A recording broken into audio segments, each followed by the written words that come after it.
जय हिंद दोस्तों। कुछ नशा तिरंगे की आन का है, कुछ नशा देश की शान का है।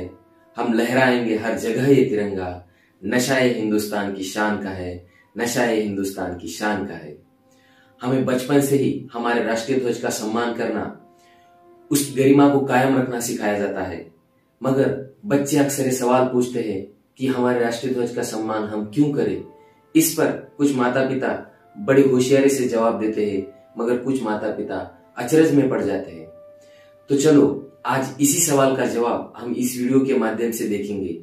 इसके साथ साथ हमारे इस राष्ट्रीय ध्वज के लिए की गई कुर्बानियां और हमारे राष्ट्रीय ध्वज का एक गौरवपूर्ण इतिहास हम इस वीडियो के माध्यम से आज देखेंगे। तो चलो शुरू करते हैं हमारा आज का वीडियो, जिसका टॉपिक है हमारा राष्ट्रीय ध्वज।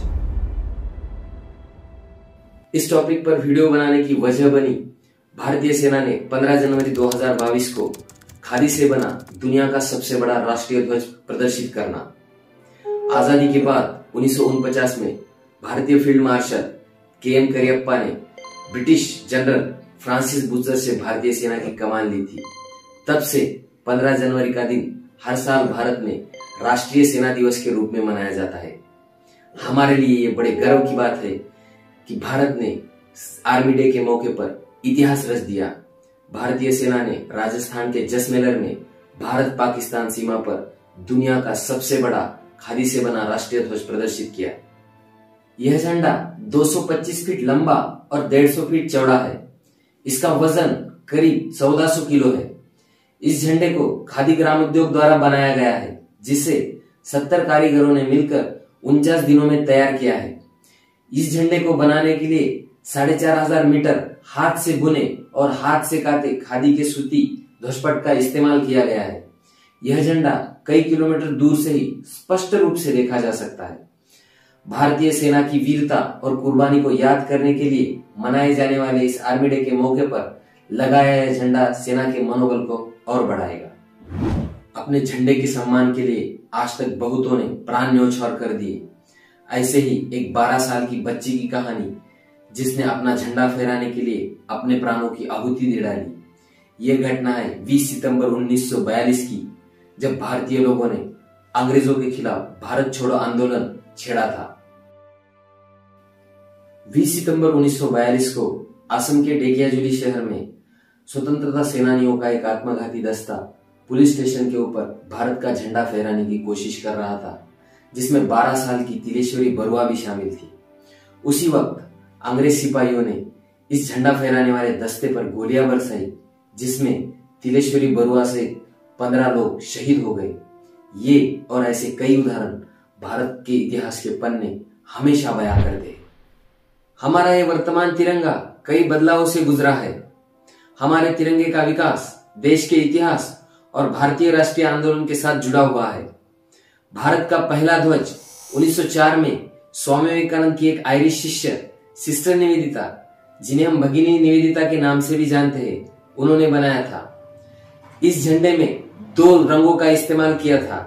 लाल और पीला, ये 2 रंग थे जिन्हें इसमें इस्तेमाल किया गया था, जिसके केंद्र में वज्र और ध्वज के दोनों ओर बंगाली में वंदे मातरम लिखा गया था। लाल रंग जहां स्वतंत्रता संग्राम का प्रतीक था, वही पीला रंग जीत के लिए इस्तेमाल किया गया था और वज्र को शक्ति के रूप में दर्शाया गया था। भगिनी निवेदिता के ध्वज के बाद 1906 में एक और ध्वज बनाया गया, जिसे सुकुमार मित्रा और सचिंद्र बोस द्वारा बनाया गया था। इस ध्वज को कलकत्ता ध्वज या कमल ध्वज के नाम से भी जाना जाता है। इस ध्वज ने पहली बार तिरंगा यानी 3 रंगों के झंडे का विचार पेश किया था। इस झंडे में हरे, पीले और लाल रंग की 3 समान पट्टियां थी, जिसकी सबसे ऊपरी यानी हरी पट्टी में 8 कमल के फूल थे।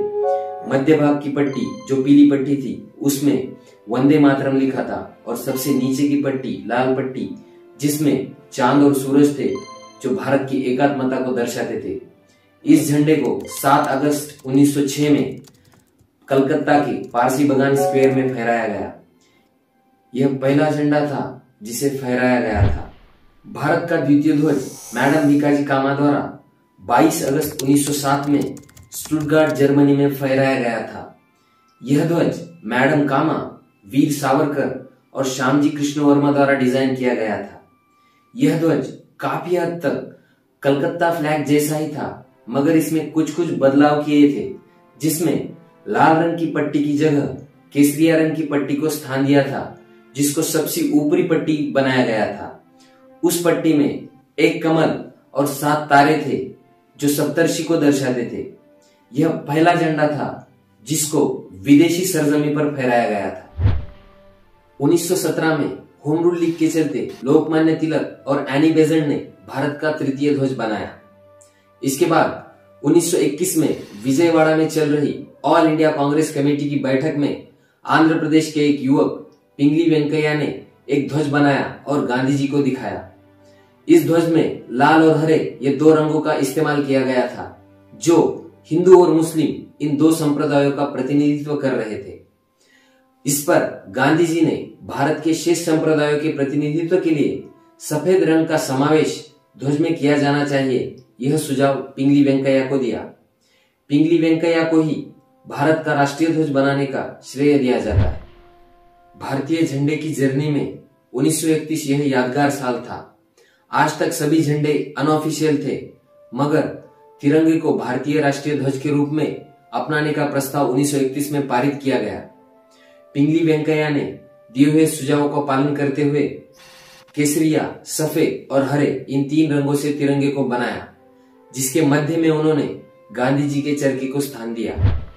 22 जुलाई 1947 में भारत का संविधान बनाने के लिए तैयार की गई संविधान सभा ने वर्तमान ध्वज को भारतीय राष्ट्रीय ध्वज के रूप में अपनाया। इस ध्वज में केवल एक बदलाव किया गया था, जिसमें चलते हुए चरखे की जगह सम्राट अशोक के धर्मचक्र यानी अशोक चक्र को स्थान दिया गया था। हमारे राष्ट्रीय ध्वज के रंग और रूप विविध गुणों को दर्शाते हैं। केसरिया रंग जहां देश की शक्ति और साहस को दर्शाता है, वहीं सफेद रंग शांति और सत्य को दर्शाता है, तो हरा रंग देश का विकास और पवित्रता को दर्शाता है। सफेद पट्टी पर बना अशोक चक्र जो सम्राट अशोक के सारनाथ स्तंभ से लिया गया है, जिसमें 24 तिल्लियां होती है, और ये 24 तिल्लियां बताती है कि दिन रात 24 घंटे जीवन गतिशील है और रुकने का नाम मृत्यु है। रिपब्लिक डे और इंडिपेंडेंस डे के मौके पर हम बहुत सारे छोटे छोटे तिरंगे खरीद लेते हैं।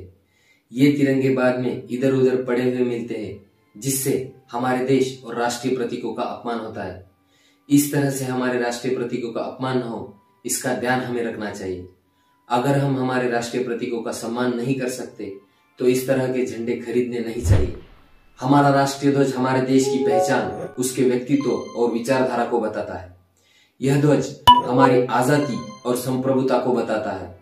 हमारा राष्ट्रीय ध्वज स्वतंत्रता का प्रतीक है, जो बड़े संघर्ष और करोड़ों बलिदानों के बाद अर्जित किया गया है। इसीलिए इसकी गरिमा को कायम रखना हमारा कर्तव्य है। इसी वजह से हमें इसका सम्मान करना चाहिए। आप सबको ये वीडियो अच्छा लगा होगा, ऐसी आशा करता हूँ। मिलते हैं अगले वीडियो में। जय हिंद।